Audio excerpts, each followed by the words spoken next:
Hello everyone. आप सभी का करंट अफेयर्स 360 में स्वागत है। उम्मीद करता हूँ आप सभी लोग बहुत अच्छे होंगे। तो आज के इस वीडियो में हम पढ़ेंगे 10 सितंबर 2020 के करंट अफेयर्स। इसी के साथ ही अगर आपको इस लेक्चर का पीडीएफ फाइल डाउनलोड करना हो तो आप डिस्क्रिप्शन में दिए गए टेलीग्राम चैनल को ज्वाइन करके पीडीएफ फाइल आसानी से डाउनलोड कर सकते हैं। तो चलिए चलते हैं आज के पहले क्वेश्चन की ओर।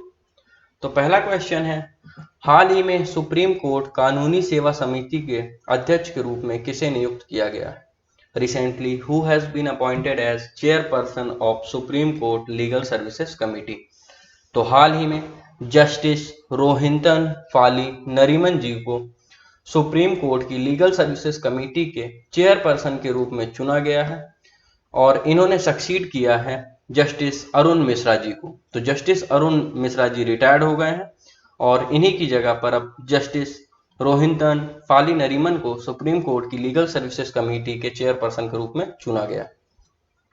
तो अगर बात करें सुप्रीम कोर्ट की लीगल सर्विसेज कमेटी के बारे में, तो इस कमेटी को कॉन्स्टिट्यूट किया गया था for implementing the legal services programme in so far as it relates to the Supreme Court of India. तो चलिए चलते हैं अगले क्वेश्चन की ओर। विश्व आत्महत्या रोकथाम दिवस कब मनाया जाता है? When is world suicide prevention day observe? तो इसका सही जवाब है 10 सितंबर। 10 सितंबर को हर वर्ष विश्व आत्महत्या रोकथाम दिवस को मनाया जाता है और यह इसलिए मनाया जाता है ताकि लोगों में अवेयरनेस फैलाई जा सके कि आत्महत्या किसी भी चीज का कोई सॉल्यूशन नहीं है और यह एक बहुत बड़ी ग्लोबल ट्रेजेडी है, क्योंकि दिन प्रतिदिन लोगों में आत्महत्या की टेंडेंसी बढ़ती जा रही है। तो अगर बात करें इसकी शुरुआत कब और किसके द्वारा की गई, तो इसकी शुरुआत वर्ष 2003 में international association for suicide prevention, इसी के साथ ही वर्ल्ड हेल्थ ऑर्गेनाइजेशन और world federation for mental health ने मिलकर पहली बार की थी। तो चलिए चलते हैं अगले क्वेश्चन की ओर। हाल ही में किसे इंदिरा गांधी शांति पुरस्कार 2019 से सम्मानित किया गया? Recently who is conferred with Indira Gandhi Peace Prize 2019? तो हाल ही में इंदिरा गांधी पीस प्राइज 2019 के सम्मान से नवाजे गए हैं ब्रिटिश ब्रॉडकास्टर डेविड अटेनबर्ग। तो डेविड अटेनबर्ग को इंदिरा गांधी पीस प्राइज 2019 से सम्मानित किया गया है और इनको यह सम्मान प्रदान किया है हमारे देश के पूर्व प्रधानमंत्री मनमोहन सिंह जी ने। तो अगर बात करें इंदिरा गांधी पीस प्राइज के बारे में, तो इसकी शुरुआत कब हुई थी? तो इसकी शुरुआत 1986 में हुई थी और इसके तहत 25 लाख रुपए की मॉनेटरी और एक सर्टिफिकेट प्रदान किया जाता है। और यह अवार्ड किन लोगों को दिया जाता है? यह अवार्ड उन इंडिविजुअल्स और ऑर्गेनाइजेशन को दिया जाता है who work towards ensuring international peace and development, ensuring that scientific discoveries are used to further the scope of freedom and better humanity and creating new international economic order। तो चलिए चलते हैं अगले क्वेश्चन की ओर। संघाई सहयोग संगठन यानी एससीओ के विदेश मंत्रियों की परिषद की मेजबानी कौन सा शहर कर रहा? Which city is hosting the Council of Foreign Ministers of Shanghai Cooperation Organization? तो हाल ही में संघाई कोऑपरेशन ऑर्गेनाइजेशन की कंट्री के फॉरेन मिनिस्टर की काउंसिल ऑर्गेनाइज हुई है मॉस्को में। तो रशिया की कैपिटल मॉस्को के अंदर फॉरेन मिनिस्टर्स की यह काउंसिल ऑर्गेनाइज की गई है और यह ऑर्गेनाइज हो रही है यानी 10 सितंबर को। तो अगर बात करें संघाई कोऑपरेशन ऑर्गेनाइजेशन की, तो संघाई कोऑपरेशन ऑर्गेनाइजेशन के बारे में आपको पता होना चाहिए। इसकी स्थापना 2001 में हुई थी और इसका हेडक्वार्टर है बीजिंग में और इसके अंदर 8 मेंबर कंट्री हैं और 4 ऑब्जर्वर कंट्री भी हैं। तो चलिए चलते हैं अगले क्वेश्चन की ओर। हाल ही में किस राज्य सरकार ने राज्य भर में संस्कृत ग्राम विकसित करने का निर्णय लिया है? Recently, which state government has decided to develop Sanskrit grams across the state? तो हाल ही में उत्तराखंड सरकार ने फैसला लिया है कि वह राज्य भर में उत्तराखंड में संस्कृत ग्राम को डेवलप करेंगे। तो यहाँ पर संस्कृत ग्राम से मतलब है Sanskrit village.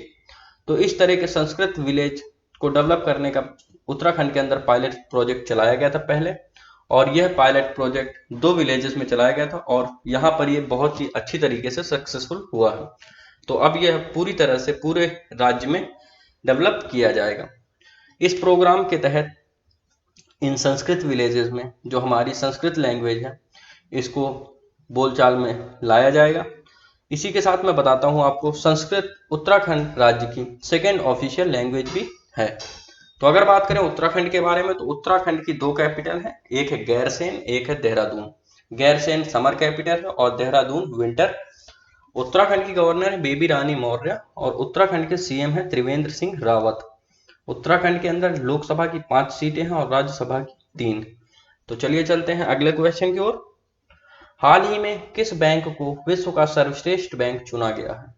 Recently which bank is recognised as world best bank? तो हाल ही में वर्ल्ड के बेस्ट बैंक के रूप में चुना गया है डीबीएस बैंक यानी डेवलपमेंट बैंक ऑफ सिंगापुर को। और यह किसके द्वारा चुना गया है? तो यह एक New York based financial publication global finance के द्वारा चुना गया है और डीबीएस को लगातार दूसरी बार वर्ल्ड के बेस्ट ग्लोबल बैंक अवार्ड से सम्मानित किया गया है। तो अगर बात करें डेवलपमेंट बैंक ऑफ सिंगापुर की, तो इसका हेडक्वार्टर है मरीना बे सिंगापुर के अंदर और इसकी स्थापना हुई थी 1968 में। इसके चेयरमैन कौन है? इसके चेयरमैन है पीटर सी और सीईओ कौन है? सीईओ है डीबीएस के पीयूष गुप्ता जी। तो चलिए चलते हैं अगले क्वेश्चन की ओर। हाल ही में किस निजी इक्विटी फर्म ने रिलायंस रिटेल में 1.75% हिस्सेदारी खरीदी? Recently, which private equity firm bought a 1.75% stake in Reliance Retail? तो हाल ही में रिलायंस रिटेल के अंदर 1.75% की हिस्सेदारी को खरीदा है American equity firm silver lake ने। तो सिल्वर लेक ने 1.75% स्टेक लगभग 7500 करोड़ रुपए में खरीदे हैं। अगर बात करें सिल्वर लेक के बारे में, तो यह एक अमेरिकन इक्विटी फर्म है और इसका हेडक्वार्टर है मेनलो पार्क कैलिफोर्निया में और इसका स्थापना हुई थी 1999 में। तो चलिए चलते हैं अगले क्वेश्चन की ओर। International day to protect education from attack कब मनाया जाता है? International day to protect education from attack is observed on, तो इसका सही जवाब है 9 सितंबर। 9 सितंबर को international day to protect education from attack को मनाया जाता है।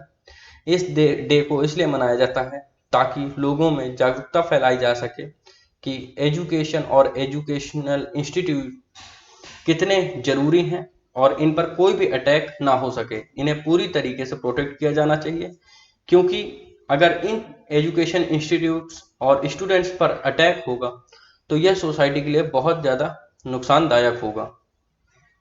तो अगर बात करें first international day of protect education from attack का थीम क्या है? Protect education save a generation. तो यह पहली बार इसी साल मनाया जा रहा है और इस साल इसका थीम है protect education save a generation. तो चलिए चलते हैं अगले क्वेश्चन की ओर। हाल ही में किस देश के राष्ट्रपति को नोबेल शांति पुरस्कार 2021 के लिए नामित किया गया? Recently, which country president has been nominated for Nobel Peace Prize 2021? तो हाल ही में यूएसए के प्रेसिडेंट यानी अमेरिका के प्रेसिडेंट डोनाल्ड ट्रंप को 2021 के नोबेल पीस प्राइज के लिए नॉमिनेट किया गया है। यह प्राइज के लिए किस लिए इनको नॉमिनेट किया गया है? तो इन्होंने अभी हाल ही में इजराइल और यूएई के बीच जो पीस डील हुई थी इसमें मीडिएशन किया था, इसी के लिए इनको नॉमिनेशन किया गया है। तो अगर बात करें नोबेल पीस प्राइज के बारे में, तो इसकी फर्स्ट टाइम इसको कब दिया गया था? फर्स्ट टाइम इसको 1901 यानी 1901 में।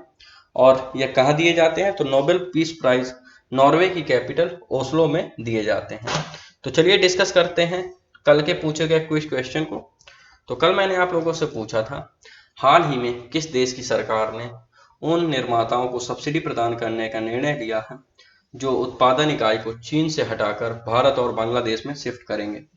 Recently, the government of which country had decided to provide subsidy to the manufacturers who are moving the production unit from China to India and Bangladesh. तो हाल ही में जापान ने अपने सभी मैन्युफैक्चरर्स से कहा है जिनकी प्रोडक्शन यूनिट चाइना के अंदर है कि अगर वह अपनी प्रोडक्शन यूनिट को बांग्लादेश और इंडिया में शिफ्ट करते हैं तो वह उन्हें सब्सिडी प्रदान करेगा। तो चलिए चलते हैं आज के क्विज क्वेश्चन की ओर। तो आज का क्विज क्वेश्चन है, हाल ही में पबजी कॉरपोरेशन ने भारत में किस चीनी फर्म के साथ अपनी साझेदारी समाप्त कर दी? Recently, PUBG Corporation has ended its partnership with which Chinese firm in India? तो आपको इस क्वेश्चन का सही जवाब मुझे बताना है। इसी के साथ ही अगर आपको आज के करंट अफेयर्स वीडियो में कोई भी डाउट हो तो आप मुझसे कमेंट सेक्शन में पूछ सकते हैं।